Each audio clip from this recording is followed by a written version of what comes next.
Vous écoutez Fake Hair Real Me, le podcast qui vous parle d'alopécie, mais aussi et surtout des merveilleuses solutions qui sont à notre disposition pour y faire face. Le but ici ne sera pas de s'apitoyer sur nos pauvres crânes clairsemés, mais plutôt d'apprendre à vivre avec cette pathologie et peut-être même à en rire. Et si vous aimez les contenus légers et informatifs sur l'alopécie, n'hésitez pas à rejoindre la communauté comme un diadème sur YouTube, Facebook et Instagram. Bonjour à toutes et bienvenue dans ce nouvel épisode du podcast où aujourd'hui j'ai eu envie de vous raconter 5 situations gênantes, embarrassantes que j'ai vécues à cause des volumateurs capillaires. Parce que les volumateurs capillaires, ça peut être une super solution et c'est une merveilleuse solution quand on a une alopécie. Ça va vous restaurer votre estime de vous-même, vous allez vous sentir belle à nouveau. Enfin, moi, clairement, c'est un produit qui a changé ma vie et c'est pas pour rien que j'ai décidé d'ouvrir ma propre boutique. C'est parce que, voilà, c'est quelque chose qui m'a transformée en bien. Mais ça reste une prothèse capillaire. Et avec une prothèse capillaire, il y a quelques contraintes. Et il peut arriver, parfois, qu'on puisse vivre des moments un petit peu gênants. Et donc, je vais vous raconter tout ça parce que ça sert à rien de vous cacher ces anecdotes-là. Parce que, justement, moi, sur Comme un diadème, j'essaye vraiment de partager la réalité du produit, ses points positifs comme ses aspects plus négatifs. Et donc, j'ai 5 anecdotes. Dans les 5... il y en a 3 où je trouve que c'est plutôt marrant et ça s'est bien passé et je l'ai très très bien vécu et voilà. Et il y en a 2 qui sont, on va dire, un petit peu plus douloureuses pour moi. C'est des choses... il y en a une d'ailleurs qui s'est passée récemment où vraiment ça m'a fait vraiment mal au cœur. Donc voilà, je vais vous partager tout ça et j'espère que ça vous plaira. Alors je pense que la première situation un peu embarrassante, gênante que j'ai vécue, c'est lié à ma fille Sophie, qui, quand j'ai commencé à porter des volumateurs capillaires, elle devait avoir environ 14 mois. Donc je pense que l'anecdote s'est passée, elle devait avoir entre 14 et 18 mois. Donc c'était un bébé, un grand bébé, on va dire. Et en fait, mon conjoint, ce jour-là, m'amène au travail et il me dépose juste devant l'entreprise, donc c'est-à-dire à l'endroit où les autres employés arrivent. Donc je parle de l'entreprise où je travaillais avant. Et donc, à l'entrée, quoi, là où il y a les vigiles et là où il y a tous les salariés qui arrivent, et puis il me dépose à 9h du matin. Donc à l'heure où tout le monde arrive. Et en fait, je lui dis au revoir, et puis ma fille était dans le siège auto à l'arrière, et comme d'habitude, je me dis je vais aller lui faire un petit bisou. Et donc je passe ma tête dans l'habitacle pour lui faire un bisou, et là, je sais pas ce qu'elle a fait, enfin si je sais, elle a arraché mon volumateur, enfin elle l'a tiré en fait, elle l'a retiré de ma tête, mais alors pas complètement, parce qu'en fait, ça tient quand même bien, un volumateur, hein, il y a plusieurs clips, mais elle a tiré assez fort pour qu'il y ait la moitié du volumateur qui s'enlève. Du coup, à ce moment-là, pour moi, dans ma tête, devant tout le monde, puisque j'étais devant l'entreprise, et je me retrouve avec un volumateur à moitié arraché, en pleine rue, devant mon entreprise, à 9h du matin, qui est l'heure où tous les employés arrivent. Donc, autant vous dire que j'ai assez mal vécu le moment sur le coup, quand même. Et en fait, en regardant, il se trouve que j'ai eu de la chance parce qu'il y avait personne et même les vigiles n'avaient pas fait attention, donc j'ai replacé le volumateur en 2 temps 3 mouvements. Mais c'est vrai que on a bien rigolé avec mon conjoint et ça, j'en garde plutôt un bon souvenir parce que voilà, mais faites attention, hein, si vous dites au revoir à vos enfants à travers un habitacle de voiture, ça peut très très mal tourner, ce genre de choses. Parce qu'en fait, un enfant qui a l'âge d'1 an, 1 an et demi, en fait, il peut tirer un peu sur un volumateur quand on le tient dans les bras, mais souvent, il tire que d'un côté et on le sent, on le voit un peu venir, donc on peut contrer ce genre d'attaque. Enfin, moi, en tout cas, c'est jamais arrivé. J'ai 3 enfants aujourd'hui, ils ont moins de 5 ans les 3, c'est jamais arrivé qu'un enfant, un de mes enfants m'arrache un volumateur quand il était dans mes bras, parce que je fais attention à ce genre de choses. Mais c'est vrai que je m'attendais pas à ça quand j'ai passé ma tête à l'arrière et qu'elle a tiré, elle a tout retiré, quoi. Enfin, le truc, il tenait par 2 clips. Je suis sortie de la voiture. Enfin, je veux même pas savoir à quoi ressemblait ce spectacle. Donc voilà, merci Sophie. Alors, il y en a une que Sophie m'a fait récemment, là, que je vais vous raconter. C'est marrant parce qu'elle m'a affiché, mais à peu près 1 semaine après que je tourne l'épisode, je suis désolée, il y a mon chat qui fait du bruit à côté, il se déplace sur mon bureau. Elle m'a affiché environ une semaine après mon épisode en parler aux enfants. Et en fait, dans cet épisode, je racontais que pour les enfants, en fait, qui ont moins de 5 ans, un complément capillaire, que ce soit un volumateur ou une perruque, c'est pas tabou pour eux, en fait. Il suffit de leur dire, bah moi, je perds un peu mes cheveux, du coup, je mets des cheveux par-dessus. Il y a rien qui les choque. Et du coup, ce que je vous expliquais, c'est que bah ils en parlent pas. Et en fait, c'est vrai, parce que moi, quand j'amenais ma fille tous les jours à l'école, quand elle était petite, bon, c'est vrai qu'elle était petite, elle parlait pas beaucoup encore, mais ça n'a jamais été l'objet de discussion ou quoi que ce soit. Mais très récemment, en fait, moi, actuellement, quand j'amène ma fille à l'école, j'ai jamais de volumateur, ni quand je vais la chercher d'ailleurs. Parce qu'en fait, moi, le volumateur, c'est un produit que je porte quand je travaille à l'extérieur. En ce moment, je travaille de la maison, donc je le porte pas pour être juste belle toute seule, moi, devant le miroir, quoi. Je m'en fiche, c'est un peu comme le maquillage. Et je le porte quand je vois des copines et tout, et c'est extrêmement rare que j'aille à la maternelle avec un volumateur, parce qu'en fait, moi, après, je rentre chez moi, je travaille toute la journée, j'en ai pas besoin, c'est pas comme quand je bossais à l'extérieur, en fait. C'est pas... Enfin, moi, j'ai un rapport au volumateur qui est un peu comme du maquillage ou comme des talons hauts, quoi. C'est vraiment un objet pour que je me sente jolie, pour que je me sente mieux dans ma peau. Donc, si je travaille à l'extérieur... Bon, bref, vous avez compris, je vais pas recommencer. Et donc... Et donc, ce jour-là... Je sais pas pourquoi je décide, parce que j'avais mis une belle petite combi short et tout, je me dis, allez, je vais mettre mon volumateur, ça me fait plaisir et tout. Et donc, bah, ça faisait au moins 6 mois, 1 an que j'avais pas mis de volumateur pour aller à la maternelle, et donc là, j'en mets un. En plus, c'était un volumateur à franges, hein, donc du coup, c'est vrai que j'avais pas la même tête, parce qu'actuellement, j'ai pas de franges sur le visage. Et ma fille, qui a hyper l'habitude de me voir avec des volumateurs, parce que moi, j'ai une marque de volumateurs, donc en fait, toute la journée, je montre des volumateurs en story, sur Instagram, sur YouTube. Elle est habituée à me voir porter ce genre de choses, et elle fait même pas attention. Mais là, de me voir arriver à la maternelle avec le volumateur, je suis arrivée dans sa classe parce que on va aller chercher au niveau de la classe en fait. Elle est sortie en courant comme elle fait tous les soirs. Elle a fait « Maman, t'as mis ta perruque aujourd'hui !» Mais tout fort, avec, vous savez, l'enthousiasme d'un enfant de 5 ans qui crie en fait. Et donc là, je dis oui, je rigole un peu devant les maîtresses, et ça va parce que les maîtresses, je leur avais déjà dit que j'avais une boutique de volumateurs et perruques, donc il n'y a pas eu tant de gêne que ça. Mais le truc, c'est qu'elle l'a répété 2 fois, quoi, pour être sûre de bien m'afficher, parce que vu que j'ai dit oui un peu discrètement, genre c'est bon, non, rajoute pas, mais elle l'a redit 2 fois, mais t'as mis ta perruque, donc bah voilà, en fait, moi qui vous disais il y a à peine une semaine que c'est pas un sujet pour les enfants, bon bah voilà, je pense que ma fille s'est vengée, elle m'a peut-être entendu dire ça, et du coup elle l'a crié super fort devant l'ATSEM et la maîtresse. Donc si jamais elles n'avaient pas été au courant, bon bah elles l'auraient découvert de cette manière. En plus elles rigolaient, les maîtresses, elles étaient un peu gênées, mais en fait quand elles voient que moi je rigole et que je le suis pas du tout, du coup ça va. Mais c'est vrai que bah en fait le truc c'est que je crois qu'il n'y avait pas de parents d'élèves. Et ça aurait pas été grave parce que j'ai pas honte de porter ce genre de produit. Moi je vous ai dit, maintenant je l'assume complètement, j'en parle facilement, mais c'est vrai que en fait j'aime autant que ce soit moi qui en parle plutôt que d'être comment on dit, d'être outée de cette manière. En fait moi j'aime bien pouvoir aborder le sujet de la manière dont je l'ai décidé, et c'est vrai que bah voilà, je préfère que ce soit moi qui le dise plutôt que ma fille, et de cette manière là. Mais bon.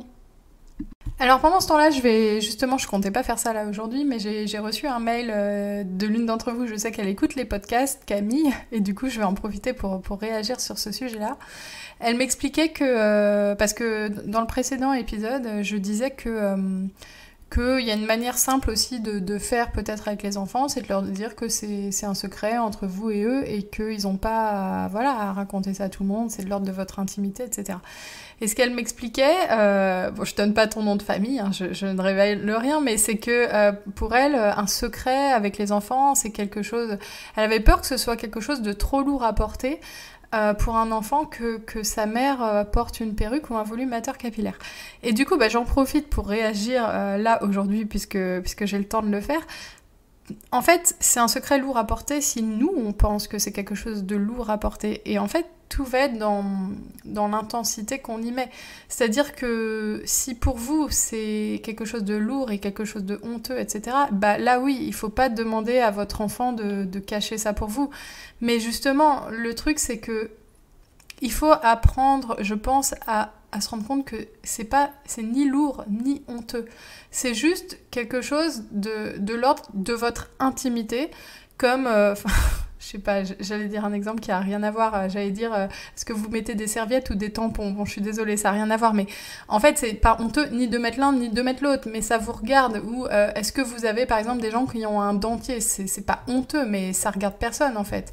Donc, en fait, quand on en parle à ses enfants, moi, quand je dis à ma fille, écoute, tu le gardes pour toi, c'est notre secret, mais je le dis en rigolant. Et bon, bah, si elle le balance comme elle l'a fait, c'est pas très grave. Mais à aucun moment, je me dis que je lui confie un secret qui est trop lourd à porter pour elle ou qui est lourd. En fait, je pense que ce qui est important, c'est de faire comprendre à vos enfants que c'est pas grave et que c'est pas honteux et que c'est pas lourd. Par contre, c'est quelque chose qui vous regarde et qui n'est pas à partager avec tout le monde puisque c'est votre intimité et que c'est quelque chose que vous souhaitez garder en famille et que si vous souhaitez l'aborder, vous préférez le faire vous-même plutôt que ce soit elle ou lui qui l'annonce à toute la cour de récré. Mais ça doit pas être quelque chose qui est partagé comme quelque chose de très lourd parce que effectivement un enfant de 5 ans, en plus plus il sent que c'est tabou et plus il va lâcher le morceau en fait. Je vais faire les anecdotes dans l'échelle de la honte au fur et à mesure. Sachant que je vous ai dit, j'en ai 3 qui sont ça va, et puis j'en ai 2 que j'ai mal vécu. Donc la 3e, elle s'est passée aussi très récemment, puisqu'elle s'est passée le week-end dernier. En fait, je me rends compte qu'en 3 ans que je porte des volumateurs, il n'y a pas eu tant de situations gênantes, finalement. Et heureusement. Mais donc, le week-end dernier, je suis allée à Paris et j'ai fait mon premier essayage de robe de mariée. Et donc, je sais pas si vous avez déjà fait des essayages de robe de mariée. Moi, je ne savais pas, mais on se retrouve un peu nus avec la vendeuse qui nous fait essayer les robes. Et c'est vrai que je m'attendais pas du tout à ça. Je pense que si j'avais su que c'était ça, j'aurais pas mis un volumateur parce qu'en fait, les déshabillages, réhabillages, on les fait devant la fille, puis elle nous aide en fait. Et du coup, bon, j'avais le volumateur sur ma tête et j'essayais les robes. Puis des robes de mariée, ça peut être un peu compliqué à essayer, ça peut être un peu volumineux. Mais j'ai quand même réussi pendant toute la séance à faire en sorte qu'elle ne voit pas que j'ai un volumateur. Parfois même, quand je mettais la robe, ça avait un peu déplacé le volumateur. Et pendant qu'elle me l'ajustait derrière, devant le miroir, je remettais les clips, elle se rendait compte de rien. Et donc j'ai passé 3 heures comme ça sans qu'elle ne grille quoi que ce soit. Et c'est pareil, hein, c'est pas que je voulais pas lui dire, enfin c'est pas que j'avais honte ou quoi, ou voilà, mais c'est juste que en fait j'étais pas là pour ça, j'étais pas là pour rentrer dans ce débat-là, j'étais là pour essayer ma robe de mariée, donc j'avais pas envie à ce moment-là de parler de volumateur, mais enfin voilà, c'était pas la honte quoi, enfin, mais c'est juste que il y a des moments j'ai pas envie de parler de ça, tout simplement, je parle déjà de volumateur 10 heures par jour tous les jours. Ça suffit, quoi. Et donc, bref, j'avais réussi à bien gérer le truc. Et donc, à un moment, j'essaye une robe et tout, je craque dessus, tout ça, et je me retrouve à l'extérieur de la cabine avec mon amie, ma mère et cette vendeuse. Et je me regarde et tout ça. Et elle me dit, ah, on va essayer un voile. Et je dis, ok. Tranquille, moi je m'inquiète de rien en fait. Et là, elle arrive avec un voile qui se fixe, vous savez, avec les sortes de grands peignes là qu'on met dans les cheveux. Et là, je me dis, putain, ça va pas le faire. Et là, elle arrive et je me dis, je la laisse essayer. Elle essaye et en fait, elle essaie de planter le peigne dans la structure, donc ça allait pas. Puis moi, j'avais peur qu'elle me l'abîme. Je pense que c'est possible de faire tenir un peigne dans un chignon, mais c'est vrai que comme ça, dans la structure arrière du volumateur, voilà, j'ai senti. Et puis, elle y arrivait pas, quoi. Et là, j'étais obligée de lui dire. J'étais obligée de lui dire, alors que j'avais décidé de pas le dire. Je lui ai dit, ah non, mais j'ai pris mon air. Parce qu'en fait, le problème, c'est que quand on en parle spontanément, ça va, mais c'est vrai que quand on en parle, parce qu'on est un peu pris la main dans le sac, on va dire à découvert, c'est un peu plus gênant. Mais je lui ai dit, ah là, vous allez pas y arriver, hein, parce que j'ai un volumateur sur la tête. Elle me dit, un quoi? Je dis, un volumateur, en fait, c'est pas mes cheveux. Elle me dit, ah bon, mais c'est quoi? Et bon, elle était gênée, parce qu'en fait, les gens, quand j'en parle, sur le coup, ils sont gênés.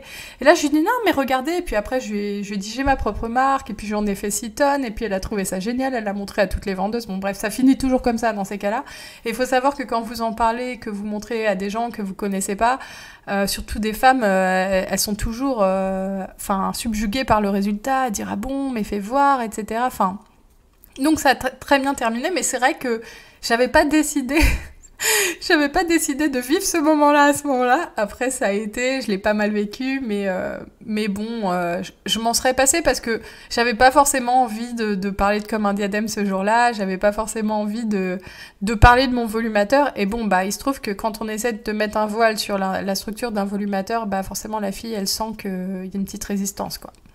Bon, maintenant, on va arriver aux deux situations qui m'ont vraiment posé problème. Alors, c'est marrant parce que la première dont je vais vous parler, c'est pas vraiment une situation en particulier, c'est toute une période, en fait. Quand j'ai eu mon premier volumateur de la marque dont j'ai parlé sur YouTube, je vais pas la citer là parce que j'ai pas envie que ce soit, considéré comme... comment on peut appeler ça, déjà ? J'ai oublié. Pas de la concurrence déloyale, mais du dénigrement en fait. Donc voilà, mais si vous allez sur YouTube, vous trouverez mes vidéos et vous saurez avec qui j'ai été en partenariat. Mais bref, une grande enseigne française.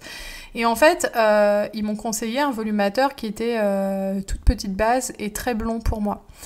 Du coup, j'avais dû éclaircir un peu mes cheveux, mais le truc était tellement blond, enfin, il était blond comme la chanteuse Angèle, quoi. Et moi, je suis beaucoup, beaucoup plus foncée que ça. J'avais eu beau éclaircir mes cheveux, j'étais pas allée chez le coiffeur en plus, enfin, voilà, c'était pas de la même couleur, mais bon, de face, je m'en rendais pas compte. Et en fait, il avait une toute petite base, et à l'époque, je le savais pas, mais ça faisait un effet rideau sur l'arrière, en fait. Et donc, ce que j'ai mal vécu, en fait, donc c'est sur toute une période, c'est qu'un jour, j'étais à, je sais plus, c'était l'anniversaire de ma grand-mère, enfin bref, j'étais chez mes parents. Il y a une photo de moi de dos qui a été prise, et mon Dieu, j'ai vu, en fait, ce que ça donnait de dos, ce volumateur qui avait une toute petite base, qui était bien trop blond pour moi, et que j'ai porté pendant, genre, 1 an au travail, et ça faisait un effet rideau, et ça se voyait tellement, ça faisait petit renard affamé qui n'a pas assez de poils, blond, sur renard alopécique brun, enfin bref, ça faisait, enfin, en fait, j'ai trouvé en voyant la photo que le volumateur se voyait vraiment beaucoup. Et pourtant, personne ne l'a vu au travail, j'en ai eu la confirmation de ma collègue, elle me l'aurait dit, elle m'a dit vraiment, ça n'a jamais parlé et tout. Personne ne l'a vu, mais moi, quand j'ai vu cette photo, je me suis dit, mais voilà, pendant 1 an, j'ai eu ce genre de résultat à l'arrière de mon crâne sans m'en rendre compte, en fait. Et encore aujourd'hui, c'est un truc, je suis pas contente de savoir ça, quoi, de savoir que j'ai porté quelque chose qui était vraiment détectable et que n'importe qui connaît l'existence des volumateurs aurait pu voir. Et moi, ça va que mes collègues, ils faisaient pas trop gaffe à moi, et ils connaissent pas le système, ils connaissent pas ce monde-là, donc ils ont pas fait gaffe. Mais moi, je l'aurais vu, par exemple, sur quelqu'un, et de savoir que je me suis trimballée comme ça dans la rue partout pendant 1 an, ça fait pas plaisir. Et je me rappelle d'ailleurs que sur mes vidéos YouTube, pareil, mes cheveux à l'intérieur, ils étaient plus foncés. Des fois, ils étaient en plus pas exactement de la même longueur. Et ça arrivait parfois qu'il y ait des filles qui me le disent. Et d'ailleurs, ça me vexait énormément. Elles me disaient, oui, non mais là, ton volumateur, il se voit, il est pas de la même couleur que tes cheveux. Et en fait, ouais, ça m'énervait qu'elles me disent ça, je vous dis objectivement. Alors qu'en fait, elles avaient raison. Avec le recul, je me rends compte parce que je me disais, oh là là, quand on le sait, on le voit. Mais en fait, oui, quand on le sait, on le voit. Mais en fait, d'accord, quand on le sait, on le voit. Mais le truc, c'est que là, c'était vraiment, vraiment... En fait, disons que la base aurait été large à l'arrière, ça aurait été même la différence de couleur, mais avec la grosse différence de couleur et la différence de... Enfin, le problème de densité où ça s'écartait à l'arrière, c'était une catastrophe. Et de me rendre compte de ça, ça m'a pas fait plaisir. Et bref, maintenant, je vais passer à la pire anecdote qui s'est passée il y a peu de temps. Et bon, écoutez, tant pis, il faut que je vive avec ça maintenant. Je rigole, c'est pas si grave que ça. Mais en fait, je pense que vous le savez, je commercialise des pony toppers sur le site. Donc qu'est-ce que c'est des pony toppers ? C'est des volumateurs qui sont faits pour être portés attachés. Et en fait, c'est vraiment un système génial, que j'adore, parce qu'en fait, moi j'adore avoir les cheveux attachés. En fait, j'ai une alopécie depuis que j'ai 20 ans, donc j'ai toujours passé mon temps à avoir les cheveux attachés. J'aime pas avoir les cheveux dans les yeux. Un volumateur classique, c'est bien et tout, mais en fait, ça nécessite... On peut s'attacher les cheveux avec un volumateur classique, mais en fait, c'est plus fait pour être porté cheveux lâchés, parce qu'en fait, les cheveux, ils ont tendance à revenir un petit peu vers l'avant. C'est fait pour les femmes qui veulent avoir une jolie coiffure, avoir les cheveux lâchés. On peut les attacher, comme je vous ai dit, mais les pony toppers, c'est beaucoup mieux, parce que tous les cheveux sont orientés vers l'arrière, et du coup, c'est fait pour être attaché. Donc vous avez une queue de cheval qui est incroyable, vous avez les cheveux tirés vers l'arrière, c'est super naturel, c'est indétectable. Et voilà, et du coup j'adore ce produit, j'adore porter ce produit-là parce que moi je travaillais en plus en laboratoire pendant plusieurs années, avoir les cheveux attachés, c'est quelque chose que j'adore. Mais, puisque bien sûr il y a un mais, quand on a une bordure frontale très dégarnie comme la mienne, c'est important parce qu'en fait, de mettre de la poudre densifiante. Parce qu'en fait, le pony topper, ça se met en retrait de la bordure frontale et après on le clip et après on passe ses cheveux par-dessus. Donc pour les filles qui ont des cheveux en bordure frontale, même pas beaucoup, hein, moi j'ai vu des femmes qui avaient des alopécies importantes mais qui avaient quand même un peu de cheveux en bordure frontale, elles le mettent et c'est bon, ça passe tout seul. Mais si comme moi vous avez une bordure frontale vraiment très dégarnie, et moi c'est surtout là que ce que localise mon alopécie, le pony topper, vous pourrez pas le mettre sans poudre densifiante. Et je vais vous dire, même des filles qui ont beaucoup de cheveux, bah souvent la poudre densifiante permet de masquer la démarcation en fait. Donc bah pas de problème, moi les pony toppers je les mettais avec de la poudre densifiante en fait, ça me dérange pas de le faire parce que j'ai les cheveux attachés et que je suis à l'aise toute la journée et j'ai même pas à m'occuper de mon volumateur, enfin voilà. Et donc le jour du baptême de mon fils, je mets mon pony topper et d'ailleurs je crois que j'en avais même fait une vidéo à un moment sur Insta ce jour-là, je l'avais montré et tout. Et en fait en me voyant en vidéo, tout était nickel, tout était bien, je me dis bah je peux aller au baptême de mon fils. Mais ce jour-là j'avais pas de poudre densifiante, donc en fait j'ai mis pas mal de temps à essayer de le placer pour que ça fasse bien en fait, parce que bah vu que j'ai plus beaucoup de cheveux sur l'avant, bah sans poudre densifiante c'était un petit peu compliqué.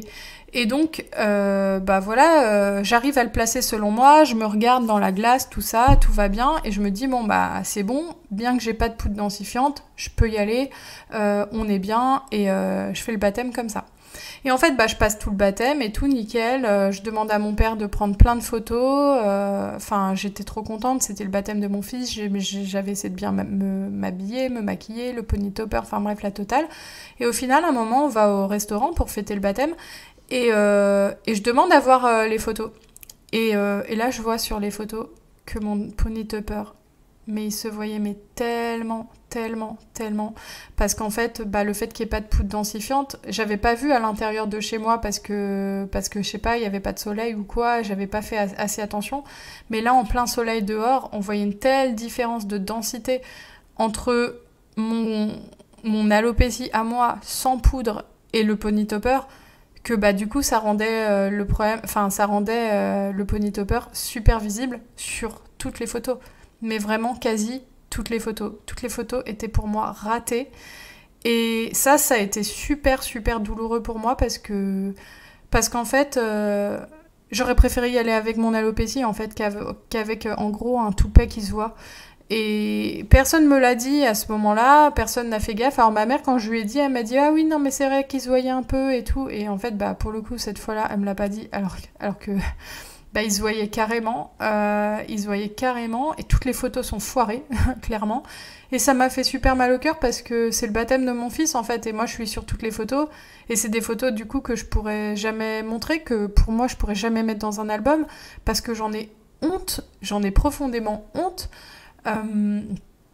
C'est pas juste l'alopécie en fait, c'est le volumateur mis de cette manière qu'il est vu à 400 km. Et pour vous dire, quand j'ai vu au restaurant les photos, donc déjà j'en ai pas parlé à mes parents et tout parce que j'étais trop mal, je suis allée aux toilettes et j'ai retiré le pony topper aux toilettes et je l'ai mis dans mon sac. Tellement je me sentais honteuse qu'on voit à ce point mon volumateur. Après, honnêtement, moi, mon père, mon conjoint m'ont dit qu'ils avaient rien vu, rien remarqué, parce qu'après j'en ai parlé. Je pense que le prêtre n'a rien remarqué non plus, j'ai pas vu de regard sur mon cuir chevelu. Mais c'est vrai que les photos sont carrément ratées, et franchement j'ai mis un peu de temps à m'en remettre. Ça peut paraître bête, hein, mais bon, si vous me suivez, vous avez une alopécie, donc je pense que vous comprenez ce que je veux dire, mais j'ai mis un peu de temps à me remettre de ça parce que bah pour moi, voilà, les photos du baptême de mon fils, en plus mon fils est trop mignon et tout sur les photos, et c'est des photos où je le porte, il est en train de se faire baptiser, et moi je vois qu'une chose, et je verrai toujours qu'une seule chose sur ces photos, c'est la manière dont mon volumateur était mis en fait. Et bah voilà, maintenant je le sais. D'ailleurs j'ai racheté de la poudre densifiante, et c'est pour ça que j'ai fait un article sur le blog. D'ailleurs il y a un podcast aussi sur la poudre densifiante si vous voulez l'écouter. J'en ai racheté, en fait je sais que quand je mets un pony topper c'est avec poudre densifiante en fait, c'est tout, et voilà, il n'y a pas à tergiverser. Et du coup je fais aussi hyper attention quand je conseille les clientes, c'était déjà le cas avant, hein, quand je voyais qu'elles avaient une bordure frontale dégarnie, je leur disais toujours de mettre de la poudre densifiante parce que je sais que moi j'ai besoin d'en mettre, mais disons que maintenant que j'ai eu ce vécu-là, je fais encore plus attention à leur dire non mais vraiment c'est important. Si vous avez pas mal de cheveux, il n'y aura pas de problème. Moi j'ai des clientes qui les mettent sans poudre, mais si vous êtes comme moi chauve, chauffe du level l'or comme un diadème, bah la poudre densifiante c'est obligatoire et faut pas passer à côté en se disant bah j'en ai plus, c'est pas grave, aujourd'hui je la mets pas, parce que en fait suivant l'éclairage et tout, bah ça pourra se voir en fait. Bon voilà, j'ai fini avec mes anecdotes humiliantes. J'espère que cet épisode vous aura plu, j'espère que ça vous aura pas fait trop peur par rapport au volumateur capillaire, mais je pense qu'en fait c'est important aussi de partager ce genre de moments, d'expériences, parce qu'en fait ça fait aussi partie des volumateurs capillaires. C'est-à-dire que les volumateurs capillaires, les perruques, ça vous restaure, ça vous permet de vous sentir belle. Enfin moi c'est vraiment un produit que je recommande à 100% à une femme qui se sent mal à cause de son alopécie, parce que moi ça m'a permis vraiment de me retrouver en fait, de retrouver celle que j'étais, de retrouver même une femme qui a 10 ans de moins quoi. D'ailleurs je me rappelle la première fois que je me suis vue dans le miroir, je me suis dit, et c'est pour ça que le slogan de Comme un diadème c'est redevenez celle que vous êtes en fait. Je me suis dit mais en fait c'est cette femme-là que j'aurais toujours dû être. Parce que, en fait, ça m'ajoutait du glamour et enfin, je trouvais que ça me rendait tellement plus belle, en fait, et que ça me sublimait. Et je me disais, mais en fait, c'est cette personne que j'aurais dû être. C'est le sentiment que j'ai eu. Et c'est pour ça que le slogan, la phrase, je sais plus comment on dit, mais c'est redevenez celle que vous êtes. Même pas celle que vous étiez, mais celle que...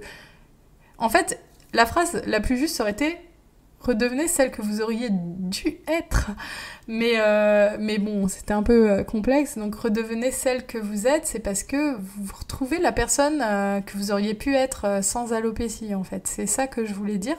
Et bref, ça apporte ça, le volumateur capillaire. Ça apporte de se retrouver belle devant le miroir, de retrouver confiance en soi, de retrouver confiance en son pouvoir de séduction. Et même sans parler de séduire, c'est la confiance en soi qui revient, en fait, en tant que femme. Sa féminité, etc. Alors on a beau dire sur les réseaux que la féminité, la beauté, c'est pas lié aux cheveux et qu'on peut être belle sans cheveux, etc. Oui, bien sûr. Mais quand même, quand on est une femme, qu'on a 20 ans, 30 ans et qu'on perd ses cheveux de manière importante au point qu'on a une alopécie qui devient visible par les gens, bah c'est facile, hein, la théorie des réseaux... de dire qu'on peut être belle sans cheveux, oui, mais il faut le vivre en fait. Et en fait, la réalité, c'est que souvent l'estime de soi, elle est quand même bien diminuée en fait. Et donc le volumateur capillaire, ça peut compenser ça peut vous aider à vous retrouver. Mais ça reste une prothèse capillaire. Et c'est comme les gens qui ont une prothèse dentaire. En fait, je fais souvent la comparaison parce que pour moi, c'est assez similaire. C'est une femme qui est belle et qui aurait une dent en moins, bah, elle peut être belle avec sa dent en moins, c'est pas le débat, mais avec sa dent, avec son dentier, bah voilà, elle aura un beau sourire et elle se sentira belle, etc. Mais quand on a une prothèse dentaire, bah on peut aussi avoir des moments gênants où, je sais pas, vous êtes dans un hôtel, il y a une femme de chambre qui rentre, qui tombe sur votre dentier, ou vous êtes en train de rigoler, votre dentier tombe. Je sais pas, j'ai pas de dentier, je sais pas comment ça se passe, mais ce que je veux dire, c'est que il peut y avoir des moments gênants en fait, quand on a une prothèse. C'est des choses qui peuvent ponctuellement arriver. Moi, vous voyez, là, je vous ai raconté 5 anecdotes. C'est franchement les 5 que j'ai cherché, j'en ai pas d'autres. Des volumateurs capillaires, j'en porte depuis 3 ans. J'en ai porté tous les jours pendant 2 ans. Donc, oui, il peut y avoir des moments gênants. Ça fera partie, certainement, du parcours. Mais à côté de ça, tout le reste du temps, ça peut vous apporter de la confiance en vous, vous permettre de vous sentir belle et vous permettre de vous sentir mieux. Donc voilà, c'est comme tout, c'est le bénéfice-risque, on va dire. Et voilà, et il faut dépasser ces moments où, moi, le pire là dans toutes les histoires, c'est l'histoire du pony topper et du baptême. Ça me rend encore triste aujourd'hui parce que ça date d'il y a 2 mois, donc c'est encore frais, c'est un petit trauma. Mais en fait, je me dis, bah voilà, alors pourquoi tu t'en veux ? Parce qu'en plus, je m'en veux, je me dis, pourquoi je l'ai mal mis ? En plus, moi j'en vends, donc j'ai l'habitude et tout. Qu'est-ce que t'as fait ? Et en fait, je me dis, bah alors voilà, t'as une alopécie, t'as mal mis ton volumateur, il s'est vu, bon bah voilà, c'est pas grave, tu vas pas t'en vouloir pour ça. Alors oui, les photos, elles sont moins belles. Oui, un jour, peut-être que mon fils, il me demandera pourquoi j'avais ça sur les photos, et je lui dirai, bah voilà... J'ai mis un volumateur, j'ai oublié de mettre ça se voyait, c'est comme ça, c'est la vie, c'est la vie. Et il faut dépasser ces petites souffrances-là, et même si c'est des moments pas agréables. Je sais aussi qu'un jour, ça m'est arrivé d'avoir mis un volumateur, et sur une photo, parce que je suis allée à un mariage, j'ai trouvé qu'il se voyait un petit peu. En fait, il se voyait pas pour la plupart des gens, mais il était positionné un peu trop vers l'avant. Ça, c'est aussi des choses qui peuvent arriver. Ben voilà, on y survit, on dépasse ça, on fait plus attention les prochaines fois. Et voilà, et c'est ça aussi, c'est que en fait, quand il y a des choses comme ça qui arrivent avec ces volumateurs, comme par exemple ce que je vous disais, le côté rideau derrière qui s'écarte, pourquoi moi j'insiste comme ça au niveau de la taille de base? J'ai fait un épisode sur la taille de base précédemment que vous pouvez retrouver sur le podcast. Pourquoi je suis lourde à ce point avec les clientes? C'est pas dans mon intérêt personnel, parce que moi je peux vendre toutes les bases sur comme un diadème, hein. Si vous voulez vraiment du 15x15, je peux vous les vendre, il n'y a pas de souci en fait. Mais c'est parce qu'en fait c'est du vécu, c'est des choses où moi je me suis sentie humiliée parce que j'ai porté ça pendant 1 an. Et quand je vous dis non, vraiment prenez pas une petite base, allez pas acheter même dans d'autres boutiques et tout des trucs avec des petites bases, avec des petites densités et tout, c'est parce que je l'ai vécu et je sais ce que c'est au bout d'1 an de se rendre compte que en fait bah ça se voyait et qu'on aurait pu être détecté par tout le monde. Donc ben les erreurs qu'on fait avec les volumateurs, même si c'est pas toutes des erreurs là, hein, bah on apprend et après on fait plus attention en fait. Bon bah voilà, j'espère que cet épisode vous a plu. Si c'est le cas, n'hésitez pas à le liker tout de suite. Là, maintenant, je vous surveille, je vous regarde. Et à le commenter, encore mieux, ça permet de m'encourager dans ma régularité. Parce que c'est pas simple hein, d'être régulière. Ça permet de me motiver, mais surtout ça rend le podcast visible. Et voilà, je pense que l'alopécie, les volumateurs capillaires, c'est quelque chose qu'il faut faire connaître au plus grand nombre. Et c'est grâce à ces petites actions qu'on y arrive. Donc n'hésitez pas non plus, si vous n'avez pas le temps de faire ça, à venir m'en parler sur les réseaux ou via le formulaire de contact du site. Je suis toujours super contente quand je peux avoir des retours de votre part, parce que c'est toujours un plaisir pour moi de savoir qu'il y a des gens qui écoutent jusqu'au bout mes podcasts et qui viennent m'en parler. Je sais qu'il y en a qui le font souvent, je pense à Amina par exemple, Camille aussi, mais je sais que vous êtes bien plus nombreuses à écouter le podcast puisque je le vois dans les statistiques. Donc ça me fait plaisir et voilà, et je vous dis à bientôt pour un prochain épisode.